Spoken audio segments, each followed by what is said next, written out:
Phil.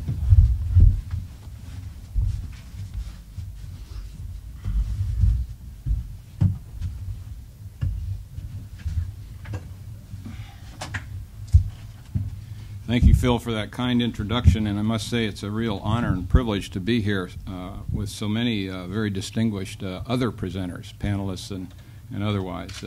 Great talent in this room, so just being here is an honor. What I'd like to do this morning is to talk to you about faith-based diplomacy, but first let me give you a bit of a strategic context. For close to 2 decades now, defense planners in the Pentagon have been wrestling with challenges of what's called the asymmetric threat. And for any of those in the room here who may not be familiar with that term, what it's meant to suggest is an attack by creative or unconventional means that a disadvantaged opponent uses against a more powerful adversary, much like bin Laden did on 9/11. It rocked this country back on its heels in a less than a $500,000 attack that has elicited in excess of $1 trillion response. That's asymmetry. And in response to this, the defense planners came up with a new concept called irregular warfare, which has been in existence for a couple of years now, which means a much tighter coordination between defense, diplomacy, and development, all to the good. But I submit to you that there's just not enough money in Western treasuries to protect our countries against the full spectrum of possible asymmetric threats. And what you really need is an asymmetric counter, one that gets at the ideas behind the guns. Now that may sound simple enough, pretty straightforward, but it's made more complicated by the religious nature of those ideas. And that's not good news for the United States, as has been all too apparent from our involvements in Iraq and Afghanistan. We have very little ability to deal with religious differences in a hostile setting. We have no ability to counter demagogues like bin Laden, before him Milosevic, who manipulate religion for their own purposes.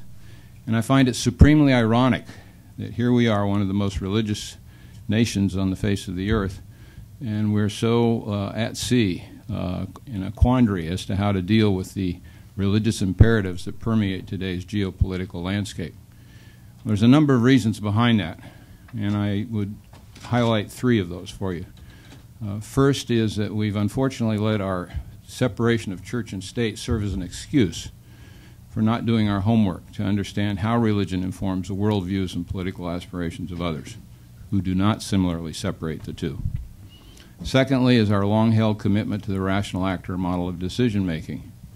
That has been dominating our practice of international relations for as long as I can remember.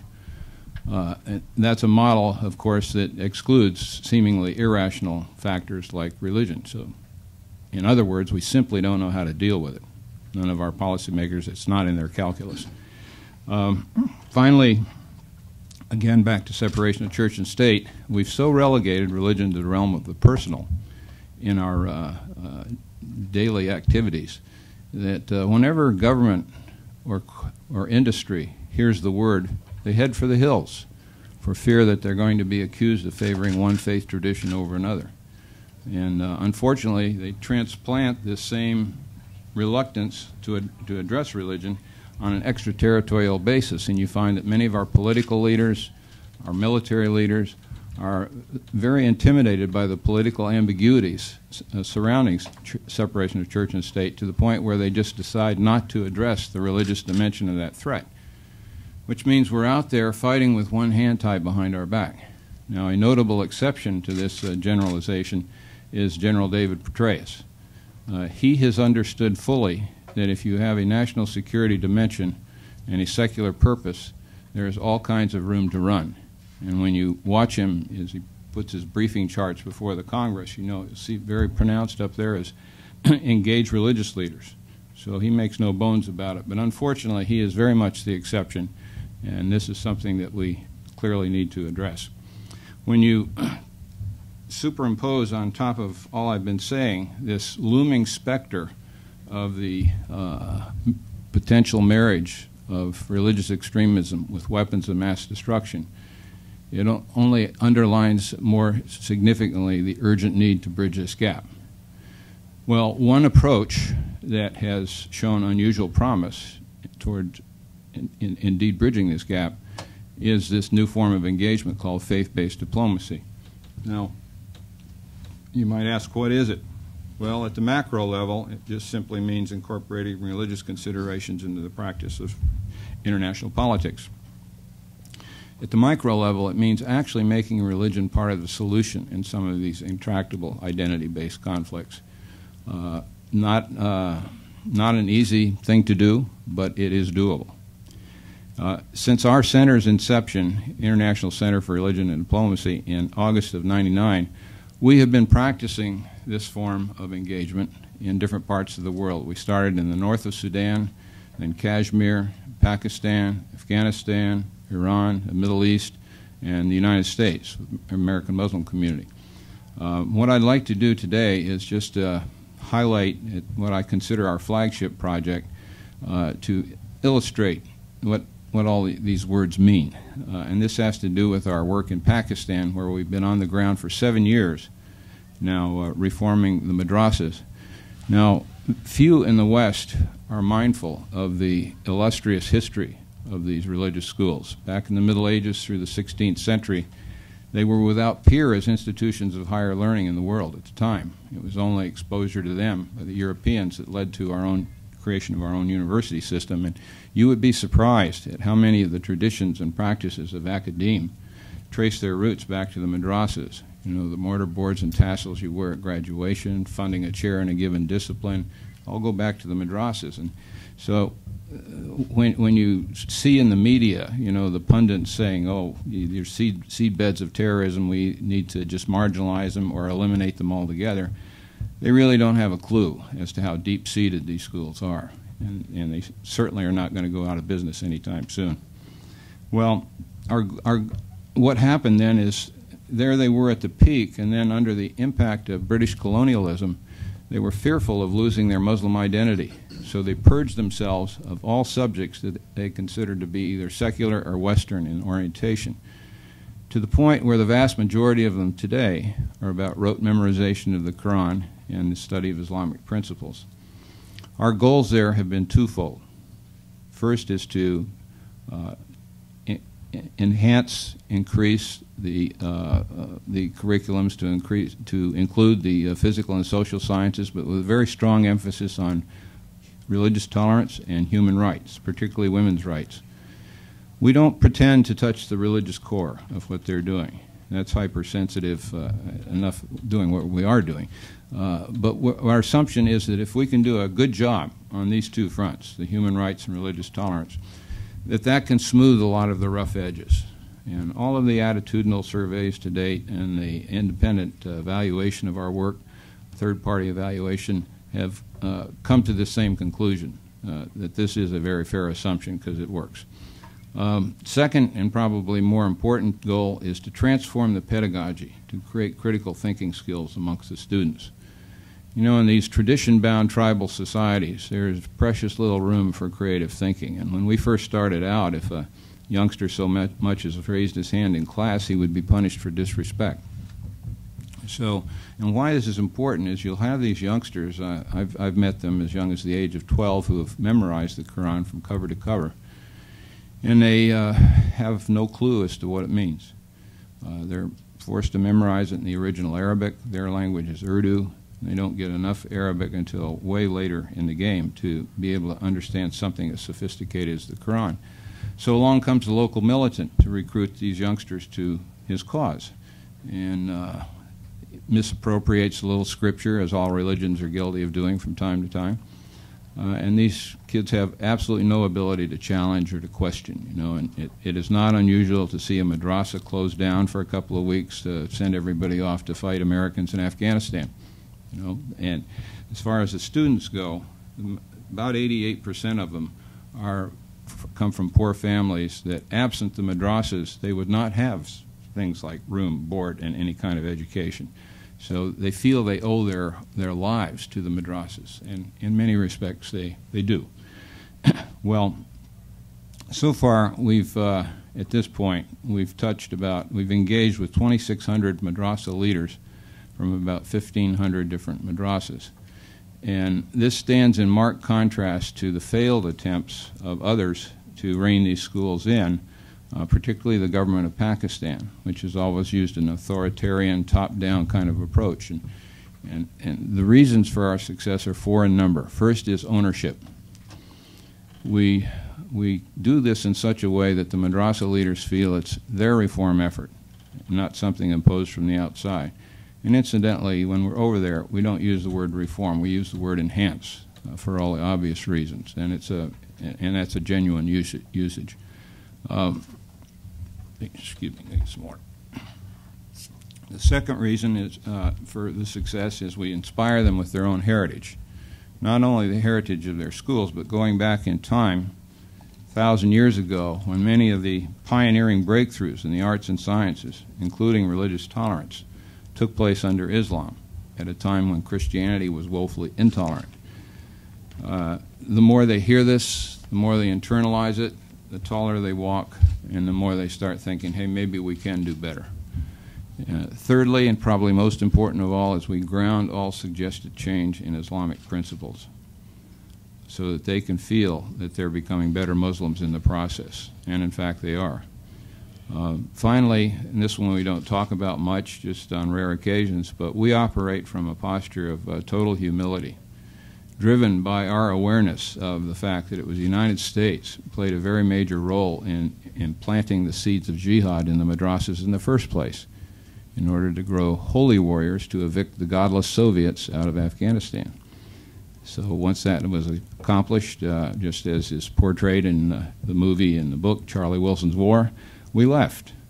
Now we come back, they're doing exactly what we trained them to do, they've just changed targets. So this is a bed that we have made for ourselves. What I'd like to do right now is, I mentioned these numbers. They sound big, but they're not big because there's at least 20,000 madrasas.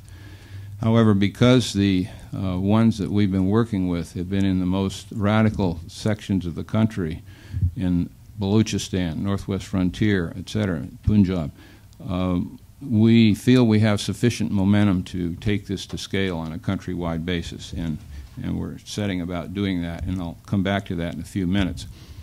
But for the moment, what I'd like to do is just share with you some anecdotes that will bring this alive. It's easy to get up and talk about theory, but it's really quite different when you see it in action. And this takes me back to it was about 4 or 5 years ago that I took 2 board members with me to visit several madrasas that had been clearly identified with terrorism. We'd never been in these madrasas before, and we were only allowed to gain access because of some good work that our project had been doing with surrounding madrasas in the area. Walked into this room. It was a Deobandi madrasa outside of Karachi. Now, just by way of background, there's 5 sects that sponsor these religious schools, the madrasas.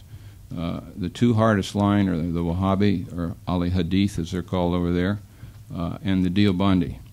Then there's a Barelvi, a Jamaat Islami, and Shia. And they tend to be more peaceful, except for Jamaat Islami. It's the most modern of them, but it's probably got the most virulent anti-Western agenda. If you look at the bigger picture, the Deobandis overwhelm them all. If there's 20,000 madrasas, probably 15,000 of them are Deobandi. Their power and influence is far greater than all the other 4 combined. Well, this was a Deobandi madrasa right outside of Karachi, very famous one, in fact. It was known to have spawned the 2 most violent anti-Shia terrorist groups, and was supplying most of the fighters for Chechnya and Kashmir. Walked into this room. It was a little smaller than this. It was full of Islamic scholars, tough, seasoned scholars, madrasa leaders, madrasa administrators, senior faculty, and the like. And the room was filled with rage. Rage over U.S. foreign policy in general, but also rage because at that point in time, Hezbollah and Israel were locked in combat in Lebanon. And anything Israel does, the United States gets blamed for, so we were the recipients of that feeling of rage. And So I got up and I said, look, we're not a government organization, nor have we received any funding from our government. I said, and while the United States may have made some mistakes of late, it's important for you to remember when they intervened on behalf of Muslims in Bosnia, Kosovo, Somalia, Kuwait. I said, left untold in most descriptions of Somalia are the more than 100,000 Somali lives that were saved as a result of the humanitarian aspects of that intervention. And I said, and while you may fairly accuse the United States of operating with a double standard in the Middle East because of our strategic relationship with Israel, I said, so too can you accuse the Arab leaders who complain mightily of Israeli mistreatment but then turn a deaf ear to Palestinian pleas for humanitarian assistance. So they said, so anywhere you look, there's double standards driven by perceived national self-interest. I said, but that's not why we're here today. I was just trying to get past their rage, you know.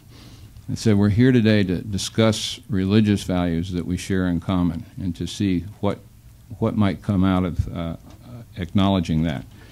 And then I recited 3 passages of the Quran that I had committed to memory, a consolidated paraphrase of which is, and many of you have heard this, O mankind, God could have made you one had he willed, but he did not.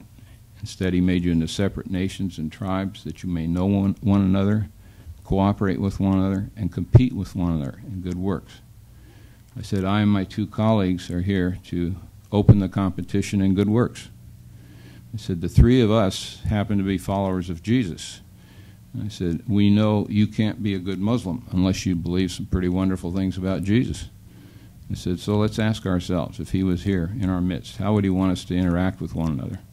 And by the time that played out over the course of an hour, by the end of that time, it had segued from rage into a spirit of total acceptance bordering on fellowship. It was really rather remarkable.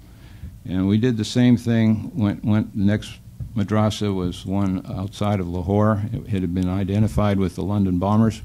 Exact same scenario, exact same results.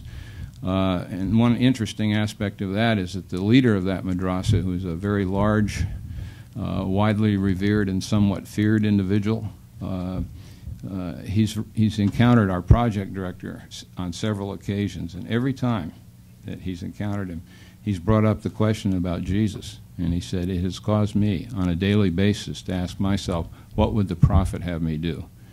And so that madrasa, without the benefit of our workshops, they've asked for them, we just haven't been able to do it because of resource limitations.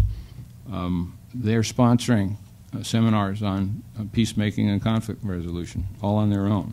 And we have a lot of interaction in terms of telephone calls and that sort of stuff, but you just never know where the seeds are going to be planted. So that's one illustration of faith-based diplomacy, and what it suggests is that you don't hide your faith when you're out trying to do this sort of thing as normal diplomats do. You integrate it, you bring it, you make it part of your discussion, no matter how otherwise realpolitik it might be. I remember a number of situations when I was interacting with the foreign minister of Sudan or the first vice president, and explaining to them what we were suggesting that they do is in their own best interest to do, but looking for that very helpful opportunity to make mention of something relevant in the Quran, or how the prophet might have dealt with it, or what Jesus might say about it. They open up, because this is what Muslims feel they're about, integrating their religion and politics. Well, another story. In one of our workshops, we were surprised to learn that one of the participants was a Taliban commander of some renown.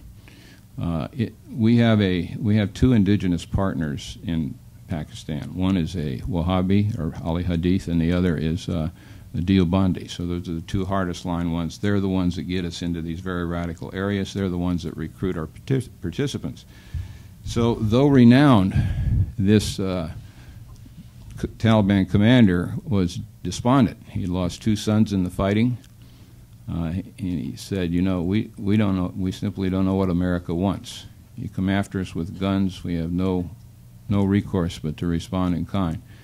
So this led to an invitation for me to come to the mountains to tell the senior leadership what America wants, which I did 2 months later. In the meantime, I did my due diligence at State, Defense, and the agency to make sure whatever I said was consistent with U.S. policy. And I'm here to tell you it's not only the Afghans in the mountains that don't know what America wants.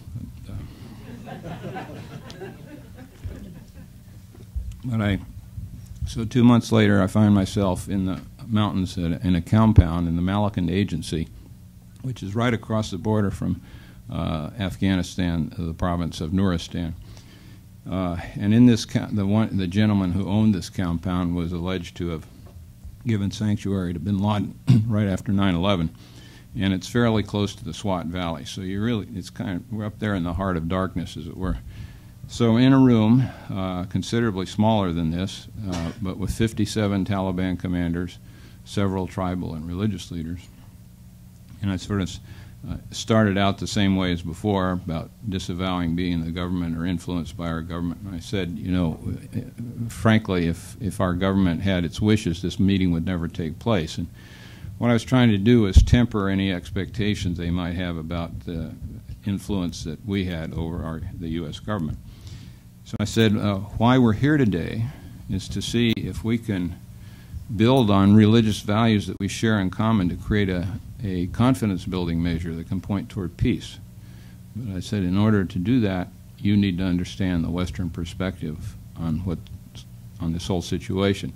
So then I told them what America wants, which was simply to lay down their arms, distance themselves from al-Qaeda, and reconcile with the Karzai government.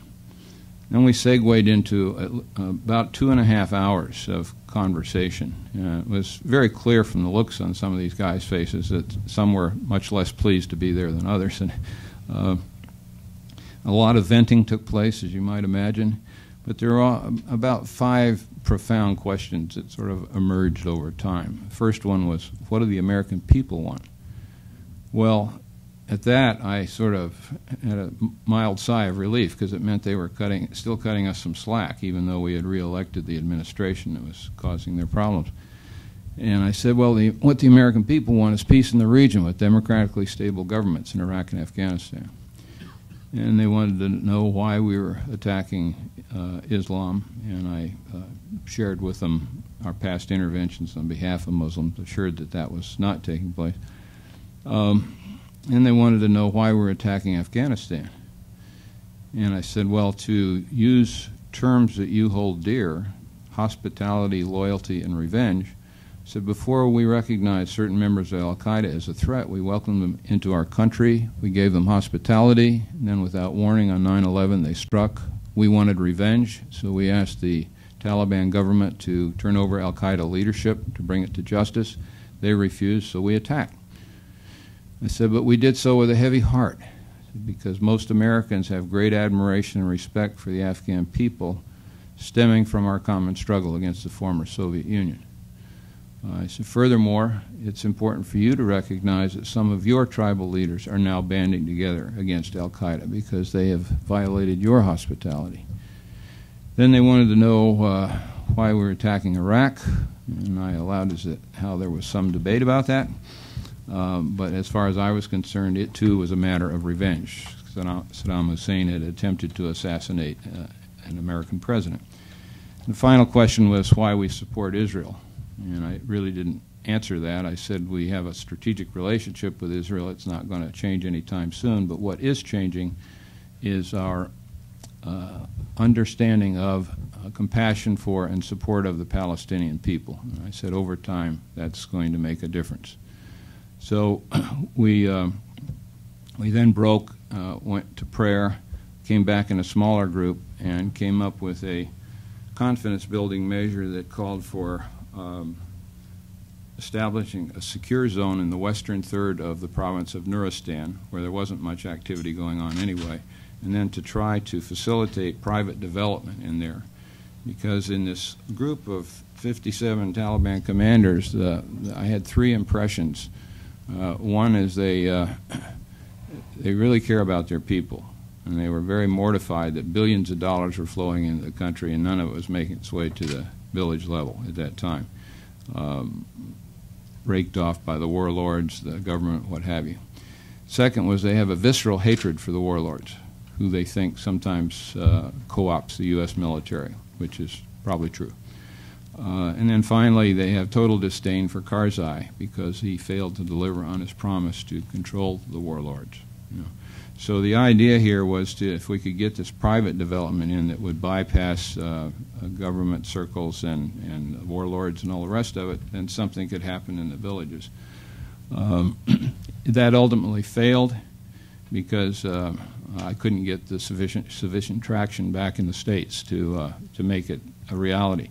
But we were able to facilitate USAID introducing even more development up there. But something even better came out of all this. But before I mention that to you, there was one moment here. I'm talking about faith-based diplomacy. We had that moment in this conversation. One very tough-looking gentleman stood up and pointed his finger at me, and he said, "I can't talk to you unless you become a Muslim." And I thought for a second, and I said, "Well, I don't see a problem." I said, "Muslim means submission to God. We all submit to God. We're all Muslims."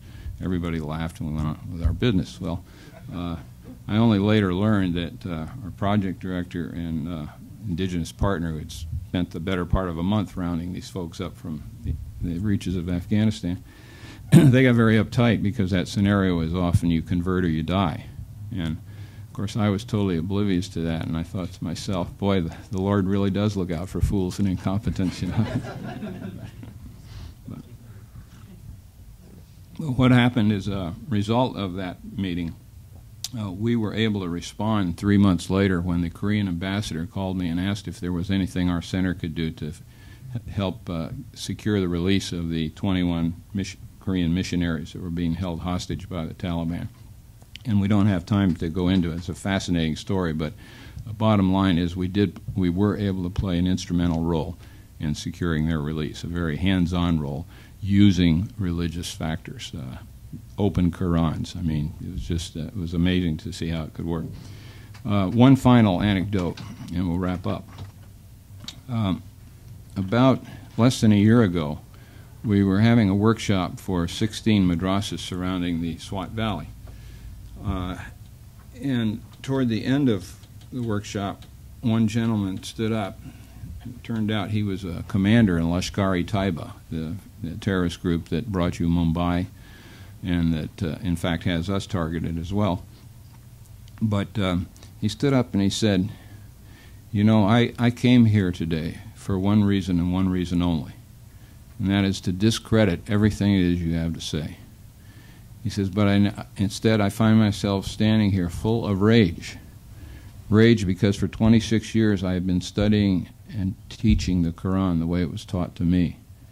He says, "As a result of this event," he says, "I for the first time in my life have sensed the soul of the Quran, the Holy Quran, and its peaceful intent." He said, "The way to advance, I now understand the way to advance Islam is through peace, not through conflict." He says, "I'm going to change what I teach my students, and I'm going to tell them why." Well, we came back a month later, and sure enough, he was doing exactly as he said he would. And furthermore, we had a CNN team with us that had been after us for 3 years to try to film some of our stuff, so we finally broke down, and they were along on this one. And he says it to CNN, for God and the entire world to hear. You know? And what it bowls me over, because up in the Swat Valley region, you know, you look cross-eyed, you can lose your head. And I guess the reason he got away with it because he was a terrorist commander. But it's the one thing I've just been so struck with is how courageous these people are. Because once you get beyond that veneer of rage and hostility and engage them, not only can they understand what you're trying to say and come to believe in it, but many of them turn out to be champions, become champions of it, at great personal risk to themselves.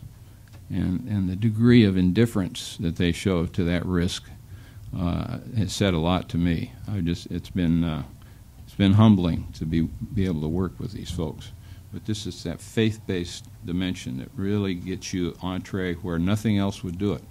In a context in which religious legitimacy trumps all, the best antidote for religious ignorance is religious understanding, and that's kind of what we play to. a lot of this activity is captured in a new book that's just come out about a month ago. It's called Religion, Terror, and Error.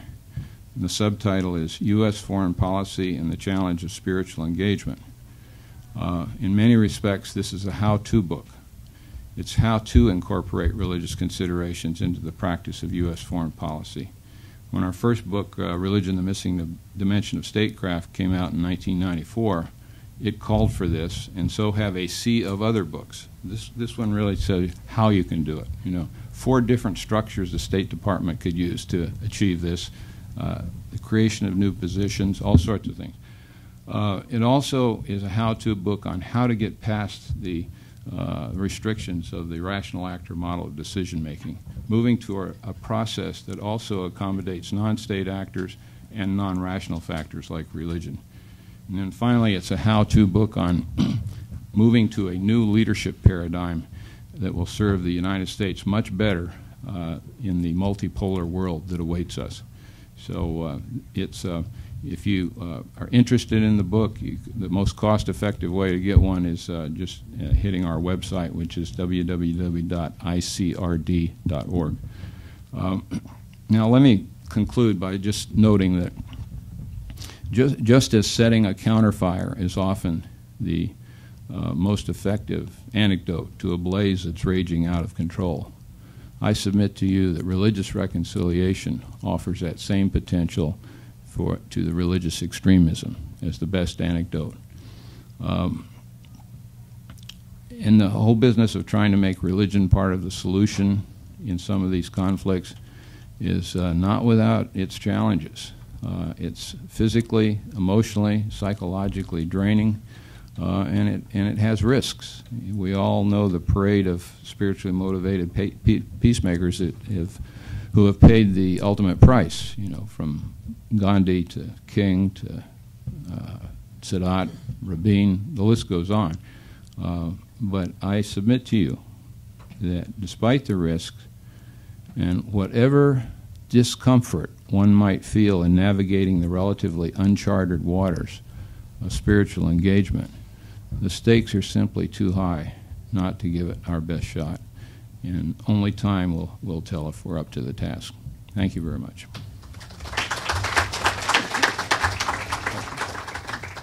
Happy to take some questions if anybody has them. Yes, sir. I like the title of a public diplomacy, Bridging the Religious Divide. I think that's what we need most these days. One time I asked an interfaith meeting, how can a God-believing people do such things? My question is, how can God-believing people do such terrible things? And one people told me, you have to understand this. There's two kind of people.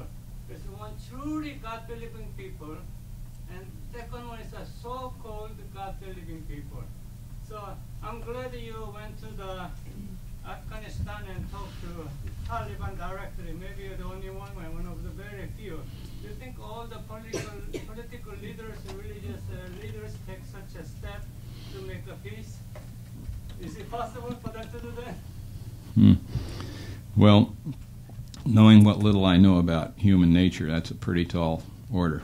You know, I'm really not sure. That's what I think all of us in this room aspire to. Is that you know, one of the things that I think where the United States really fails repeatedly is that oftentimes to placate domestic political pressures, we will enact unilateral economic sanctions against the country X or country Y. We have no fewer than 35 such sets of sanctions out there, one for 35 different countries, because they've disappointed us in one way or another. And it's sort of like the same thing, the reluctance to engage rogue regimes, because the fear of, if we do so, that it's going to somehow give them more credibility, you know, and it's better to demonize them and isolate them. And I'll tell you, that's exactly what the Bush administration did in Iran, and before it, the Clinton administration did in Sudan. And when you do that, you forego all your leverage for improving the situation, because sometimes multilateral sanctions can work, but unilateral never work, because they can always find alternate suppliers, and it also enables the leaders to tighten their grips on their populations and paint us out to be the bad guys because we're causing them their problems. And for example, when President Bashir was indicted by the International Criminal Court, what did inspire him to do? His first reaction was to cut off aid to all of the people in Darfur. You know, so you just inspire worse behavior if you're not smart about this. And what you need to do.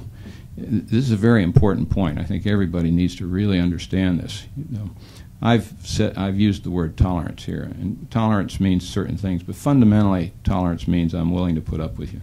Okay, but if you need to go beyond tolerance to respect. That's not a new idea, but I'm here to tell you it really is important, because my project director told me after, you know, when we were in these terrorist madrasas, after I recited those passages from the Quran, he says in every situation he noted a noticeable sigh of relief in the audience. That simple gesture of respect effectively defused that rage. And by respect, I mean it means that I care enough about you to try to understand what's important to you and what your values are. And going into your holy books is one of the best ways of doing that. So it was amazing. You know, just it doesn't take much. It doesn't take much. Another thing that I'll tell you really disarms them is when you know, infrequently I'll mention our role in having caused the problem in the first place. And that blows them away. They're never used to anybody admitting their mistakes, you know, this sort of thing. It's just not done in politics, you know. So I don't have a good answer. I pray that what you're suggesting comes about. Yes, sir. Daryl. Yes. Thank you so much for this amazing idea and recommendation. My quick question is, how important is building communication models and communication training in preparing NGO and non-state actors to communicate their goals to one another? Like, how important is that? I guess that's the next dimension in this grand strategy of peacemaking, the whole communication model and building new innovative communication models. How important is that?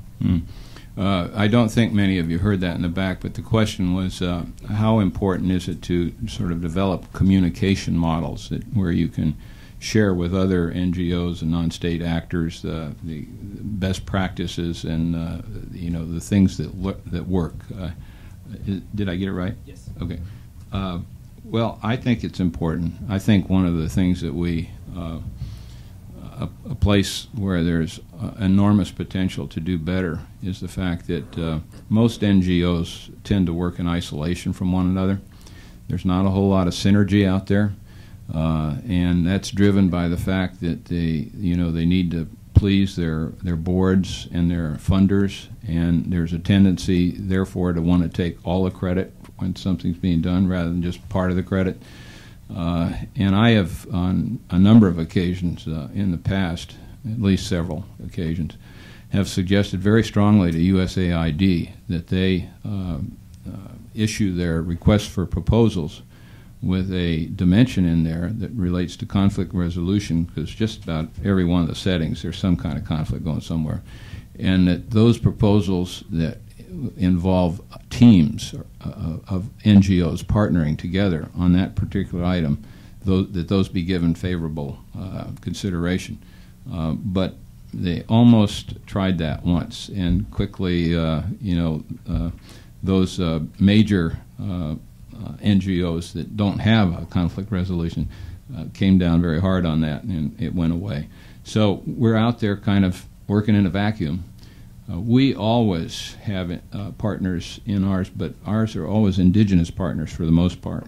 One of the problems of us linking up with other U.S. NGOs and all is that you just don't find any other ones that are kind of practicing faith-based diplomacy quite the way we are, you know. Doesn't mean that there's not potential, and we have done some small things, but not in a major way. But always, wherever we go overseas, we always get indigenous partners who already enjoy the credibility and trust of the population that we need to work with.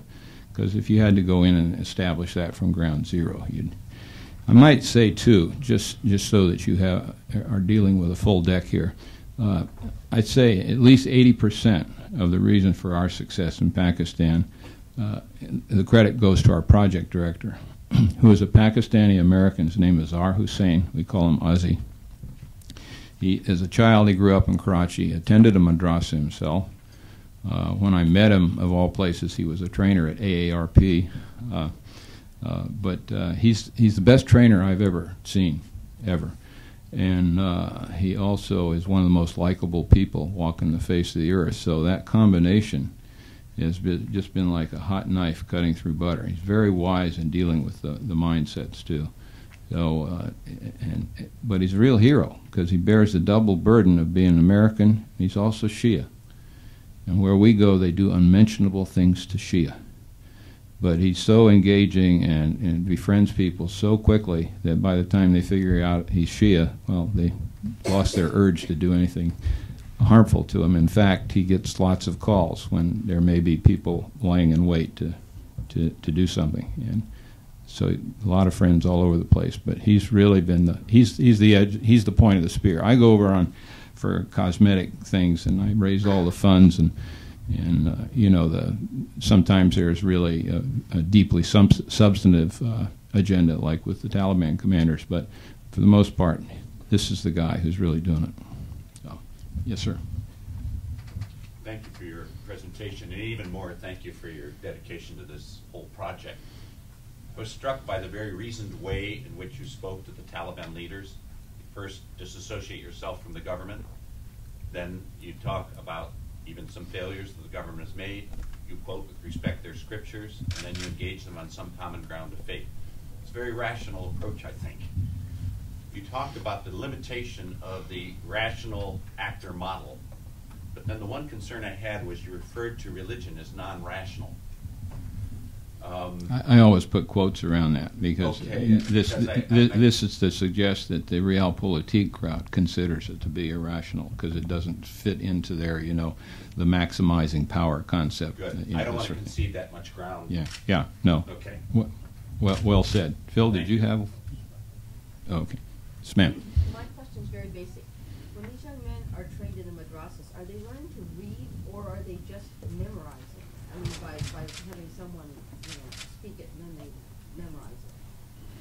Well, they're you've seen these pictures of the youngsters, you know, and rocking back and forth is a great help in being able to memorize what are essentially foreign sounds. You know, they're looking at the Arabic but their teacher is also, you know, reciting it to them.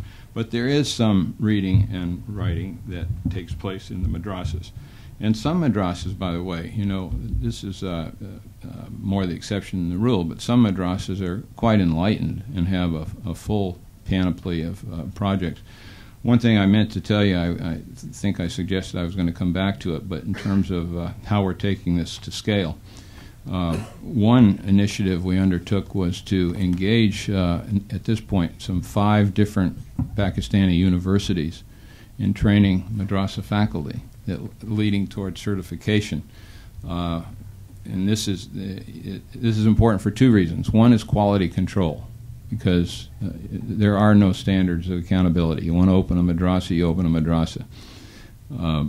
But this will give some quality control. Second, most important, I think, is it provides a bridge, a social bridge, between the madrasas that feel isolated, insulated, and looked down upon, and Pakistani society, most of which does in fact look down upon them, including the universities.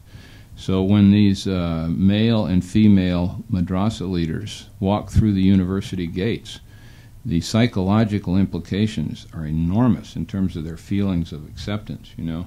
And this was initial efforts were 6 weeks long, and the University of Karachi was the first one we did, and had 29 attendees, and they were all strategically chosen. They were either the sons or the oldest sons or the stepsons of the owners of the madrasas surrounding Karachi. which is a pretty violent agenda down there.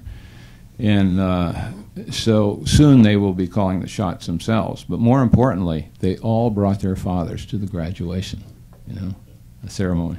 So it just told you how meaningful that was. So we'll be continuing that. Another one is we're calling it best practices. We're now trying to formulate alternative curriculums for the madrasas. And again, getting back to ownership, it would be a mistake for us to sit in isolation and try to do that ourselves. So we've enlisted scholars from each of the 5 sects to form a group and to put this together. But we want them to base it on best educational practices throughout the Muslim world. And toward that end, we took, just about 3 months ago, we took the the National Madrasa Oversight Board, which is the 5 leaders, religious leaders that sit on top of those 5 sects. We took them to Egypt and Turkey to, get the data points there on best practices. We've been working with these folks for a long time. We started with all the outliers, and then we got ourselves into the mainstream. We're also trying to work to bridge the deep mistrust between madrasa leaders and the government. So we're working all sides of the equation here. But it was very interesting. They went with an attitude. The attitude was, what can these seculars teach us religious purists? Well, they got there and they were blown away, because they found out that the students in the madrasas in Turkey and in Egypt were every bit as well-versed in the religious side of things as any Pakistani madrasa student. But in addition, they were all very well equipped to deal with contemporary issues, because they had the math, the science, the human rights, all this sort of thing. So when they came back, they immediately said, we want all of our madrasa leaders, teachers, to go through a certification process. And so we didn't let that offer go unfilled, because just a month later we held the first 8-day training session for 6 of the best of the madrasa faculty from each of the 5 sects. And so that ball is rolling, But the final piece that's worth mentioning is that because we are targeted, and because we have had no Muslim support for our effort,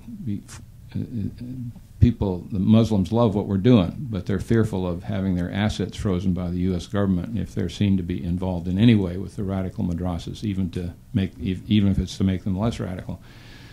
So many of our policies end up being self-defeating in many respects. But what we're doing is we've put in place in Pakistan the legal entity for an indigenous NGO that we're going to staff up, and it will eventually take over the whole project and expand this across the entire country.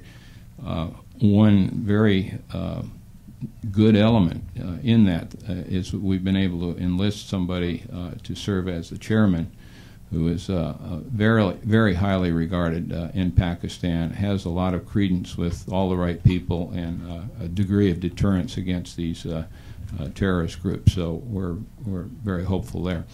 So my immediate goal is to raise $1 million to be able to staff this up, get it operational for 2 years, put everything in place, keep the momentum going, and then move our project director to Dubai, where he can become acting president for the first year, have sufficient on-scene presence to do that, and have a seamless transition, which is what the chairman wants. And then we'll be off and running. And once they no longer need our fundraising or technical assistance, we're done.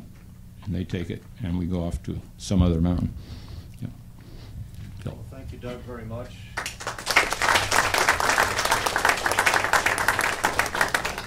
Great way to start the day, and I'm full of admiration for the work that you've been doing.